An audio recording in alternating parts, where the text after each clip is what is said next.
नमस्कार, मैं हूं भुवन तोष्णीवाल और द पॉजिटिव पिच में आपका स्वागत है। आज जिस मुद्दे पे हम बात करेंगे वो कहीं ना कहीं आपकी दैनिक दिनचर्या से जुड़ा मुद्दा है। जिस तरह से आपके शरीर में भोजन इत्यादि की कमी से ऊर्जा नष्ट हो जाती है, उसी तरह गाड़ी, वाहन, बाइक, कार आदि इत्यादि में अगर आप पेट्रोल, डीजल इत्यादि नहीं डालेंगे तो उसकी ऊर्जा तो नष्ट होगी ही। तो आज हम बात करते हैं उसी मुद्दे पर जो भारत में अभी सबसे चर्चित मुद्दा है, एथेनॉल का। जहां 1 टन गन्ने से करीब 70 से 80 लीटर एथेनॉल बनता है और 1 लीटर बनाने में करीब 40 लीटर पानी खर्च होता है। तो इतनी मेहनत के बाद भी अगर वो आपके पेट्रोल में 20% एथेनॉल मिला देते हैं तो हाय तौबा क्यों? साहब, पेट्रोल तो प्रीमियम हो या सादा हो, दोनों में ही ये मिलेगा। बस आपको ये पता करना है कि आपकी गाड़ी का इंजन एथेनॉल के लायक है या नहीं है। क्या यह सिर्फ ऊर्जा नीति में कुछ बदलाव है या आपकी जेब, आपके इंजन और आपके भरोसे पर एक अत्यधिक बोझ? सरकार, उद्योग और नीति निर्माता एथेनॉल के पीछे लगी है और यह आपको भरोसा दिला रही है कि आप लाभ में हैं, नुकसान में नहीं। भारत ने हाल ही में यह घोषणा कर दी है कि देश में पेट्रोल में अब तक 20% एथेनॉल मिलाने का लक्ष्य पूरा कर लिया गया है, जो पहले 1.5% था 2014 में। यह बदलाव सिर्फ स्वच्छ ऊर्जा का नारा नहीं, यह एक क्रांति है। गांव, खेती, उद्योग और पेट्रोल पंप तक फैली हुई है।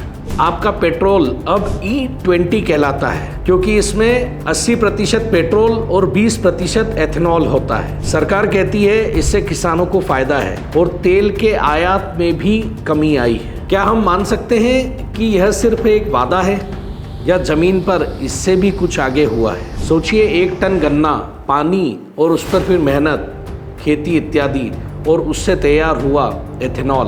निश्चित तौर पर हम इसमें मान सकते हैं कि जो पुरानी पद्धति के इंजन हैं वो इसे स्वीकार नहीं कर पा रहे हैं। कहीं ना कहीं इंजन में इफ़िशियंसी की कमी आ रही है, माइलेज कम आ रहा है और सरकार का दावा है कि यह कार्बन उत्सर्जन को कम कर रहा है। नीति निर्माताओं ने बनाए थे बड़े दायरे, किसानों को नए बाजार मिले। 2025-26 में अनुमानित 40,000 करोड़ का भुगतान किसानों को एथेनॉल के रूप में हुआ है। तेल आयात पर निर्भरता कम हुई है। 2014-15 से अब तक 245 लाख मीट्रिक टन क्रूड की बचत हुई है। कार्बन उत्सर्जन में कटौती, गन्ना आधारित एथेनॉल से 65% कम GHG उत्सर्जन हुआ है। माना जा सकता है कि यह लक्ष्य तो बड़े शानदार थे, मगर आज तक यह समझ नहीं आया है कि इससे फायदा किसे हुआ और नुकसान किसे हुआ। हम सरकार से सिर्फ इतना कहेंगे कि यह वादे सिर्फ कागजों तक होते तो बेहतर होता, क्योंकि अब तो आम जनता भी कह रही है कि हमारी गाड़ी का माइलेज कम हो गया है। ऑटोमेकर्स ने भी माना है कि एथेनॉल मिले पेट्रोल से गाड़ी का माइलेज 2.5 से 3% तक कम हुआ है। कुछ कार मालिक भी कहते हैं कि उनकी कार जहां 17 से 18 किलोमीटर पर लीटर का एवरेज देती थी, अब वो 14 से 15 का हो गया है। इससे कहीं ना कहीं इंजन पार्ट्स आदि पर भी असर पड़ा है, लेकिन सरकार कहती है कि यह सिर्फ एक माइनर ड्रॉप है, इंजन पूर्णतः सुरक्षित है। निश्चित तौर पर जनता भी जब पेट्रोल पंप की लाइन में लगती होगी तो वह यह मान लेती होगी कि हम एक गाड़ी का डिफ़ॉल्ट इंजन नहीं चला रहे, बल्कि इथेनॉल मिले पेट्रोल के बाद हम एक बदलाव का अनुभव कर रहे हैं। किसानों को निश्चित तौर पर इसमें कुछ मिलना शुरू हुआ होगा, मगर आम जनता आज भी बचत के पैमाने ढूंढ रही है। वह यह समझ ही नहीं पा रही कि उसे लाभ हो रहा है या हानि। नितिन गडकरी, जो भारत सरकार में केंद्रीय मंत्री भी हैं, E20 इंजन को उन्होंने तब बढ़ावा दिया जब उन्हीं के परिवार से जुड़ी कंपनियां एथेनॉल पर काम कर रही थी। विपक्ष ने कई तरह के आरोप भी लगाए कि नितिन गडकरी की संतानों ने एथेनॉल से रिलेटेड कंपनियों में निवेश किया है और वह इथेनॉल को बढ़ चढ़कर बढ़ावा दे रहे हैं। इसके पीछे नीति लाभ का प्रश्न है। कहा गया है कि कैन एग्रो की राजस्व वृद्धि जून 2024 में लगभग 18 करोड़ से बढ़कर जून 2025 में 523 करोड़ तक पहुंच गई थी, जबकि उनके शेयरों की कीमत कुछ महीनों में ही 2000% तक उछली थी। वहीं आरोपों के चलते गडकरी ने जवाब दिया कि उनसे जुड़ी कंपनियों, उनके परिवार से जुड़ी कंपनियों का देश में एथेनॉल उत्पादन और सप्लाई में मात्र 0.5% का ही योगदान है। और उन्होंने खुद भी तय किया कि वे टेंडर जारी करने या नीति बनाने की प्रक्रिया में शामिल नहीं हैं। लेकिन सवाल यह है कि जब नीति का प्रवर्तक वही है जिनके परिवार को उस नीति से प्रत्यक्ष इंडस्ट्री लाभ हुआ है, तो कॉन्फ्लिक्ट ऑफ इंटरेस्ट का प्रश्न खड़ा नहीं होता। क्या हम बदलाव को किसान हित, आम जनता के हित में मान सकते हैं? क्योंकि जब लाभ क्षेत्र इतना सीमित और जवाबदेही इतनी अस्पष्ट हो तो सवाल उठना लाजमी है। उद्योग लॉबी कह रही है कि एथेनॉल उत्पादन क्षमता अधिशेष है, लेकिन नीति बदलाव से उन्हें लाभ मिला। वहीं सरकार कहती है कि तेल आयात बचा, पर पेट्रोल डीजल की कीमतें अभी भी सबसे ऊंची स्तर पर है। मगर सबसे बड़ा सवाल यह उठता है कि जब नीति निर्माता, उद्योगपति इत्यादि इसमें शामिल हैं, तो जवाबदेही इतनी सीमित क्यों है? भारत आज भी तीसरे नंबर पर है वैश्विक तेल आयातकर्ताओं में। क्या कारण है?